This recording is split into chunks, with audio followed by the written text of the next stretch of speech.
الحمد لله نحمده ونستعينه ونستغفره ونعوذ بالله من شرور أنفسنا ومن سيئات أعمالنا من يهده الله فلا مضل له ومن يضلله فلا هادي له وأشهد أن لا إله إلا الله وأشهد أن محمدًا عبده ورسوله أما بعد فأعوذ بالله من الشيطان الرجيم بسم الله الرحمن الرحيم فقلت استغفروا ربكم إنه كان غفارا يرسل السماء عليكم مدرارا ويمددكم بأموال وبنينا ويجعل لكم جنات ويجعل لكم أنهارا. محترم مسلمانانو، نن په تمام دنیا کې اکثریت د خلکو هغه پریشان دي، سرګردان دي، چرتا احتجاجونه دي چې مهنګای ډیره زیاته ده. ډیر خلک د ګرانې د وجې او د رزق د تنګې د وجې خودکشو ته تیار شوي دي، بلکې اورېدو کې دا خبر راغلی چې بعضې داسې خلک چې هغوی هغه خپلو بچو خرڅولو ته تیار شوي. محترمو، د رزق کې فراخي دا بسنگ راضی د رزق د پراخه یو سو اسباب بیانو. نن مونږه مسلمانانو ته پکار دادی چې دغه اسباب اهتمام وکړو، ځکه اکثریت خلک هغه د رزق د لاسه پریشان دي. نو رزق کی با پراخی رازی سنگا، نو رزق کی با وسعت سنگا رازی، نو گن اسباب دی پا دیزلو لیکل پکار دی او عمل کی راوستل پکار دی، نو رزق مسئلہ بحل شي. غٹا مسئلہ نن خلقو تا دا رزق دا. اس محترمو یو سبب د رزق د فراخوالی، د رزق د وسعت توبه اور استغفار. سونه چې الله له توبې ګناونه پرې خودلی، بخنه غختلی، نو پدې سره به الله رزق کې فراخی راولي. لکه ګور نوح علیہ السلام اغم اغخپل قوم طویلیو استغفروا ربکم انه کان غفارا. تاسو بخن غواړی د خپل رب نه، رب مډیر بخون کې ذات دی، پتا سو بعد ضرورت مطابق باران راوري. نو باران سرا دا باران د رزق د اسبابونه دي، نو باران براوري، نو الله بتا سو تاسو په مال پر سره مالونم دل درکیا، بچین چې د چانی بچیوم ولا ور کوي، باغونه نیرونه د دې ټول ترتیب به الله استغفار سره دل برابر کی. نو د استغفر الله اهتمام د توبه اهتمام دا لوی سبب دی د اسبابو د پراخه د رزق نه. الله اکبر کبیرہ. سورۃ ہود کیم ذکر شیو چې د انبیاء کرام علیهم السلام دعوت بداو چې قوم تبه درب د عبادت خبرم کولا نو دابه مرتویل چې تاسو خپل رب طرف تراو ګرځي ثم توبوا الیه استغفروا ربکم ثم توبوا الیه یرسل السماء علیکم مدرارا ویزدکم قوة الى قوتکم. توبہ استغفار سره الله تاسو مسائل حل کوي. توبہ استغفار بدینن یقین شتا زبا توبه وباسم زبا د استغفر الله ور ډیر ډیر کوما دې سره مسائل څنګه حل کیږي. دا قرآن کې د الله وعده ده. مشکات المصابیح کی یو روایت هم دی من لزم الاستغفار چا چې دا استغفار دا لازم کړ ډیر ډیر وی استغفر الله استغفر الله استغفر الله. ګوره چې معنی ته سوچ کوي ښا استغفر الله معنا دا دا ز بخنه غواړم د الله نه د سو د هغه ګناه چې مې کړی وا. استغفر الله بخنه غواړم د الله نه زما د هغه ګناه چې پټه مې کړی وا. استغفر الله بخنه غواړم د الله نه بخنه غواړم د الله نه د پلان کې ګناه د پلان کې جرم د پلان کې نه پرمانه. بیا به د استغفر الله ویل خون کوي. من لزم الاستغفار چا چې دا استغفار لازم ک پزان ډیر ډیر ویا یو بدت الله د هر غم نه نجات ورکی. دغه سونه ټینشن دی ګره سونه پریشانی دی سره به الله ختم کی. وجعله من كل ضيق مخرجا ار تنگسیا به الله ختم کی بندلار بہت اللہ روان کی. او بل استغفار پیدا بدائی ورزقه من حيث لا يحتسب دل بد رزق انتظام کی با استغفار سره. دا موږ عقل نه مني ګوره ها نن د خلکو زندان نه مني. زبا استغفار بزان لازم کما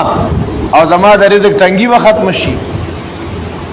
ورزقه من حيث لا يحتسب بل توبه استغفار دا یو ځان په عنوان دی. موږ مختصر دا رزق د فراخه اسباب بیانو. نو یو سبب څه شو توبه اور استغفار. یو سبب څه شو توبه او استغفار. دویم سبب محترمو تقوا دا. تقوا پرهیزګاری تقوا او پرهیزګاری چې دا نو دې سرم الله رب العزت د رزق پر اخر اولی د رزق تنگواله و سره ختمیا. قران کریم کې الله فرمایي ومن يتق الله يجعل له مخرجا. دا قران کریم وادي دي ښا ومن يتق الله يجعل له مخرجا. چا چې تقوا وکا پرهیزګاری اختیار کا نو یجعل له مخرجا دلب الله لاری وباسي. بعض خلک یې رجی دواره تکوي چې اره مخراله بند ده دته به الله دا بند مخ رواني کی پس سره په توبه په پرهیزګاری سره په تقوا سره. نو دا مسله بریم په تقوا پرهیزګاری سره حل شي. بند بیړې به الله روباسي ډوبې بیړې به الله روباسي. بند لارې بدل الله کولو کی او بل پیدا بیدای ويرزقه من حيث لا يحتسب. الله برزق دل ورکی د هغه طرفنا د به وهم ګمان کې ناراضي. نو د رزق مسله د دویم نمبر حل شو په تقوا او پرهیزګاری سره. ټینشن ختم. او تقوا چرته ده بونکی تقوا او پرهیزګاری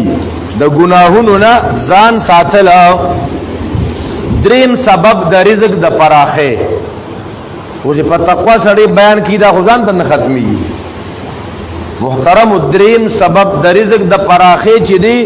په عباداتو کې انحماق. یو خو مونږ او د سکول دی کنه، یو په دې کې منحمق کېدا چې سړی سره شپه ورځ فکر د عبادتي د عباداتو سره اړه لګېدلې دی، دا عبادات په مینه او محبت ادا کوي، د عباداتو غم دی ور سره، کدی کور کې دی که دفتر کې دی که په پټي کې دی که هر ځای کې دی، د عباداتو سره داسې انحماق داسې دللګي ده داسې مینه او رغبت دی. دی وایي چې کله به اوس اذان کیږي چې زه جومات ته لاړ شم. دی سره به الله ستا د رزق مسلې حل کوي. په عباداتو کې انحماق، چړه دم عباداتو کې حاضری، بدن دم حاضری. دارنګي یو حدیث قدسی کې راځي الله وی اے د آدم اولاد تفرغ لعبادتی املأ صدرک غنا واسد فقرک. اے د آدم اولادا زما عبادت د فارزان پزور پارغه کا. مونږ نه عبادت د ځان نه پارغه کړي، بس یو ځای کې ماحول جوړ دي مونږ هم پکې عبادت وکړو. ځان اوسګار کا عبادت تکاونه او تسل پری روا اسی په ایمان وای زمونږ ډن ډیر مسلمانان دا سشتا الیک جمع کې نه وي یره جیو ملمر اغلی وغي سره ایثار شو دا سی وایو کنه وایو دا مونږ ځان عبادت ته فارغ نه کو او لدغه ملمه هندوس زکه هغه هندومونو تاب ورته ویل چې تل تکینا او زور زمزمه د عبادت ټیم دی. دی حدیث قدسی کے راضی تفرغ لعبادتی املأ صدرک غننا واسد فقرک. ستا فقر ستا محتاجی دا بختم کم پس سارا چې ته ځان زما د عبادت د پاره پزور پارغه کې. تفرغ باب تفاعل دی په تکلب سرا ځان فارغه کا و خوبه اس زما د بندګۍ د پاره. نو دا دریم سبب شو د رزق د فراخه. یو سبب توبه استغفار، دویم تقوا او پرهیزګاری، دریم په عباداتو کې انحماق، سلورم سبب محترم ہو توکل. توکل ځان په الله باندې سپارل، د زړه اعتماد په الله باندې کول چې الله مشته کنه پریشانی دا اولی اللہ میں نشتا سب. قرآن کریم کے راضی ومن یتوکل علی اللہ فہو حسبہ، چان چی پا اللہ توکل کو فہو حسبہ دا اللہ دا غدا پارا کافی دے. یو حدیث پاک کے امراضی لو انکم تتوکلون علی اللہ توکلہ حق توکلہ، کہ تاسو پا اللہ بانے صحیح طریقے سر اعتماد کو زان مور بانے اس پارو لرزقکم پدی توکل بتاسو تعالی رزق در کیا سنگے چ مارغانو تور کیا تغدو حماسا و تروح بتوانا سار پاسی اغتشی ججوری و تروح بتوانا او چ ما خام رازینو گیڑے خغڑا پړسیدلی گیڑے غټی ججوری ډکی. دا مارغانم په الله ځان سپاری الله پاک انتظام کیا. نسلورم سبب د رزق د پراخه توکل اعتماد علی الله. پنځم سبب د الله په دین باندې خرج کول، چې د الله په لار کې مال لګي دې سره بستا رزق سیوا کی. زمو دین کې خدا را دي چې زسه لګوم د الله په دین دا حکمیږي نه نه. الله فرمای و یربی الصدقات، دا الله وعده د قران کې ښا چې ته صدقه کې کنه الله به تعالی رزق سیوا کوي. دا اسباب مونږ نه استعمال کې نه راولو. مونږ یو الته کاروبار او الته روزګار وسیخ کوراشه ک پدی گزارن کیږي نو سود پکې اخلا نه. محترم د الله وعده دا یمحق الله الربا ويربي الصدقات. دانن د رزق د تنګي په دی وجدا چې نن په عالم کې سود ته رواج ورکول کیږي ښا. نن ار یو ملک د سود په لپیټ کې راغلی دی او د سود باره کې خو د الله پاک وعید دا ذکر شوی دی چې یمحق الله الربا یمحق الله الربا الله د سود د مال غ برکت وباسي برکت ختمي دی سود سرا د مال برکت ختمي البته و یرب صدقات صدقات کول سره مال کې نور برکت راځي نور سیوا والے پکې راځي یو روایت کې راځي انفق علیک تو خرج کوا پتا به خرج کی تو خرج کوا دا الله په دین پتا به خرج کی خدا دې د چا ذهن جوړ شي هغه ته دا محسوسي او چې شوم پاړه کی کنه هغه له دا وایا وای مړه په کلاره کې نه سړیا انفق علیک نو دا رنګي دا پینځم سبب شو شپږم سبب صله رحمی ټول د رزق د پراخه اسباب دي صله رحمی معنا خپل ولی پالل یو روایت کې راځي څوک چې په عمر کې برکت او اوږد عمر غواړي او د رزق پراخي غواړي او د ناکاره مرګ نه بچو غواړي چې زما خاتمه دی ناکاره نی د ذلت دی نی د بیمانه دی نی ازما په عمر کې د برکتی او زما په رزق کې د وسعتی د خپل ولی پالل شروع کی خپل ولی پالل چې تا سره خپل خپلوان خپل ولی نه کوي تو سره کې دا خپل ولی پالل لخوا خپل ولی پال ستا رور دی ستا ترونه دی تا کر سو بیماران شو کنا تا کر تپوس ترانل او بیا اغي کر سو بیماران شو تاسو ور کر لاړې دا خپل ولی پالل دا سو کم نن کوي موږ زله پښتون نه کارم شو نو کدی ځکه په کتوې پښتو دا پښتو جاهلیت دی دا پښتو د اسلام اپوزیټ ته دی ځکه کدی ته پښتو وای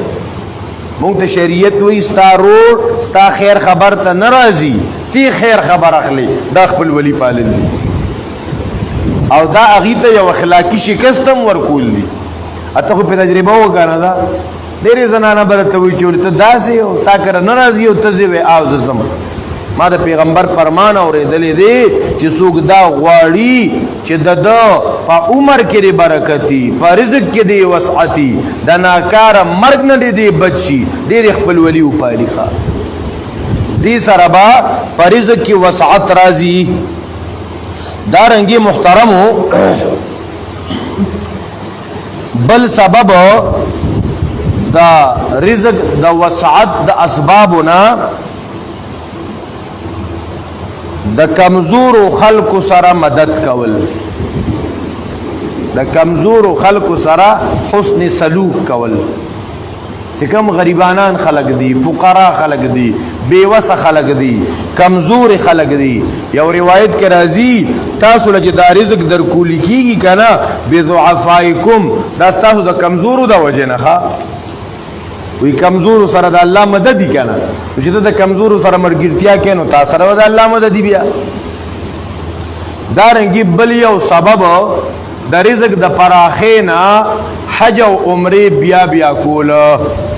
ملحدین دی پورې خاندانی کی چې بھائی ته یو کال حج تزینو د حج د پیسې په غربا ولګاو کنه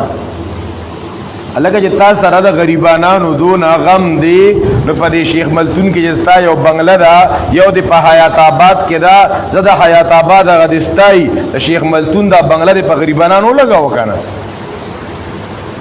دغه ته املا ماتي بیا دا اصل کې دی د عبادتو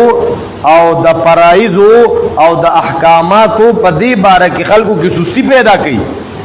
ملحدین دارنګ د دې قربانو باره کې هم دا خبري د حج باره کې هم دا خبري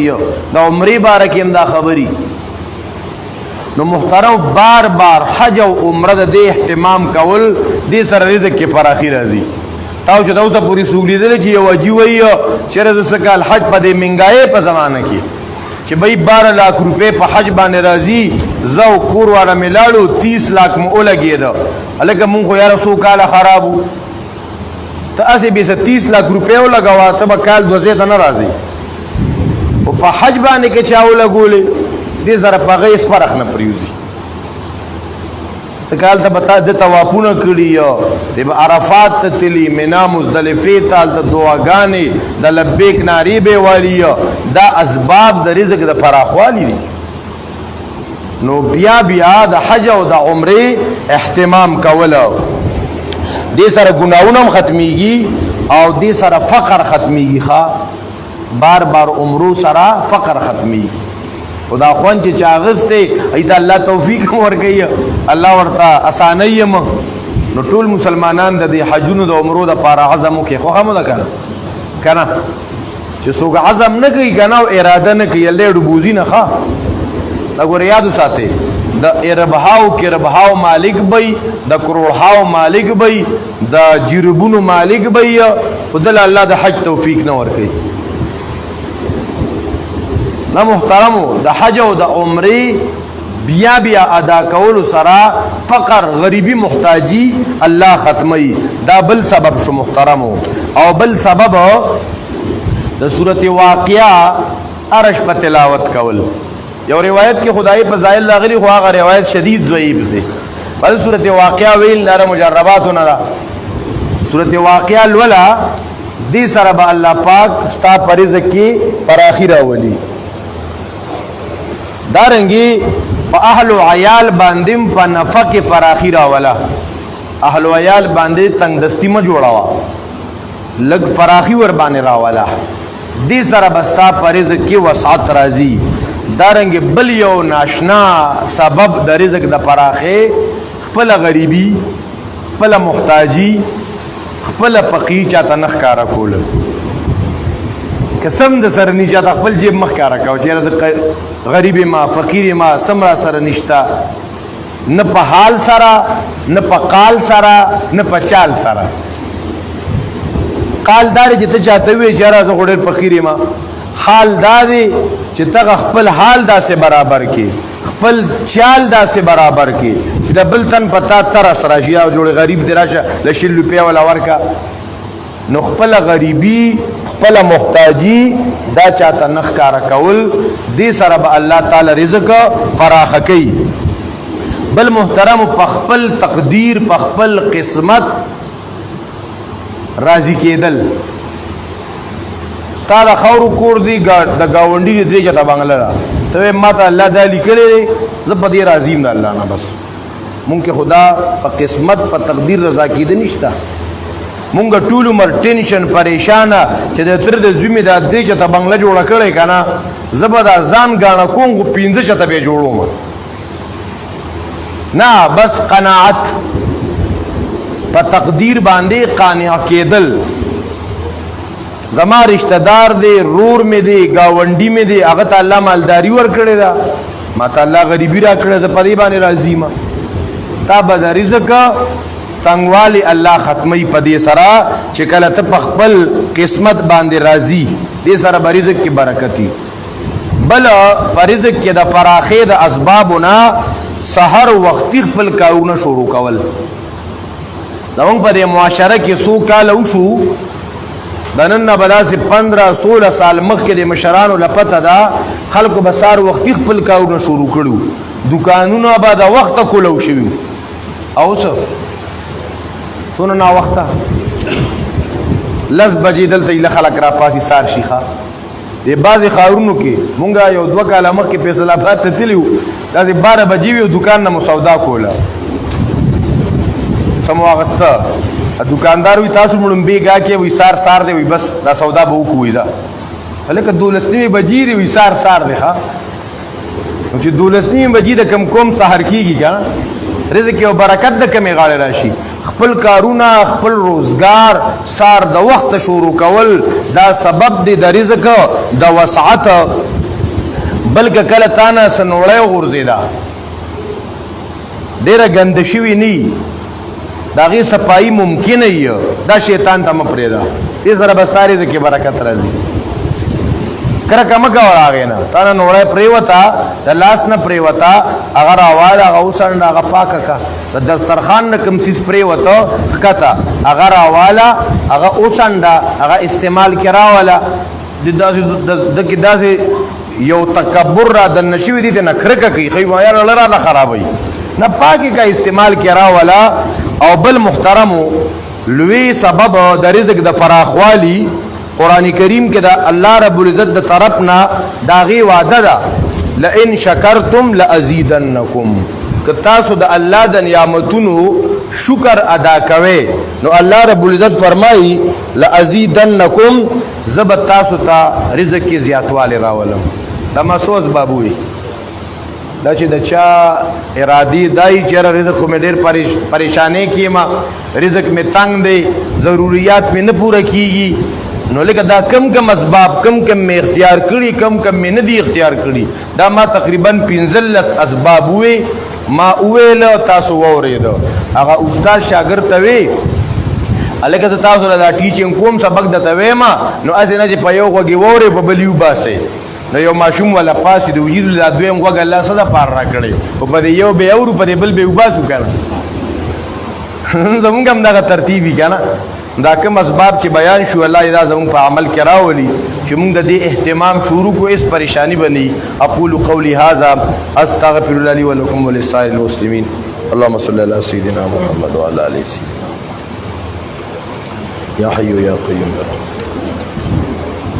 برحمتك